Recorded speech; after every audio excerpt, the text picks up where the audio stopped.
अस्सलामुअलैकुम रहमतुल्लाह। A for artist calligraphy studio में हमने लेसन नंबर 1 शुरू किया है बेसिक स्ट्रोक्स के हवाले से, जिसमें हमने सबसे पहले इंट्रो स्ट्रोक इसके बारे में हमने देखा है इसको कैसे हमने करना है। उसके बाद दूसरे नंबर पे जो बिल्कुल स्ट्रेट लाइन है इसकी हमने प्रैक्टिस करनी है। अब मैं इन इन दोनों के बारे में ये बताता चलूँ कि जब भी हमने काम करना है इस पूरी प्रैक्टिस के अंदर जो बेसिक स्ट्रोक्स हैं, तो होगा ये कि कहीं पे भी हमने नीचे से ऊपर की तरफ जो भी स्ट्रोक लगाना है वो हेयर लाइन में होगा, और ऊपर से नीचे की तरफ जब हम आएंगे तो वो थिक लाइन में होगा। ठीक है जी। जैसे ही मैंने कहा ये हेयर लाइन होगी और उसके ऊपर से नीचे आते हैं तो ये थिक लाइन होगी। ये तकरीबन पूरे अल्फ़ाबेट्स में इसी रूल पे हमने काम करना है, ये चीज़ जहन में रहनी चाहिए।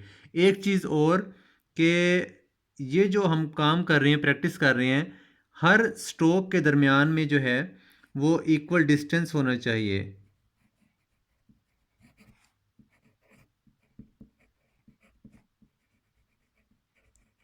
बिल्कुल मुनासिब फासला और एक जैसा फासला होना चाहिए, तभी हमारी प्रैक्टिस भी खूबसूरत होगी और हैंड राइटिंग में भी इसका काफ़ी असर होगा।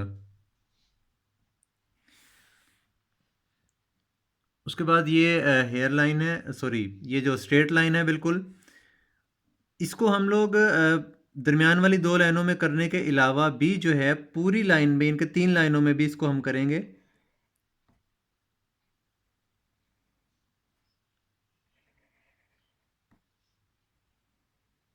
इस तरीके से। नंबर 3 पे जो हमारे पास जो स्ट्रोक है वो डायगोनल लाइन है, तिरछी यानी कि,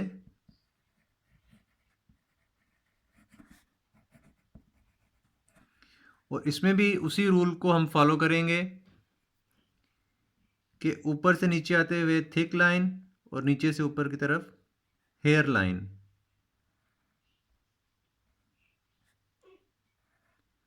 और ये हमने पूरी लाइन को मुकम्मल करना है इसी तरह से प्रैक्टिस करते हुए। और इसमें भी हम लोग ये छोटी लाइनें भी हैं, यानी कि 2 लाइनों में, और फिर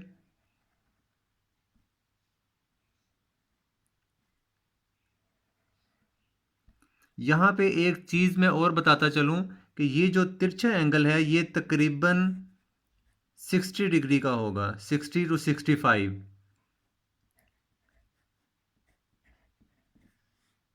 हमने इसी एंगल पे ही पूरी अल्फ़ाबेट्स पे काम करना है।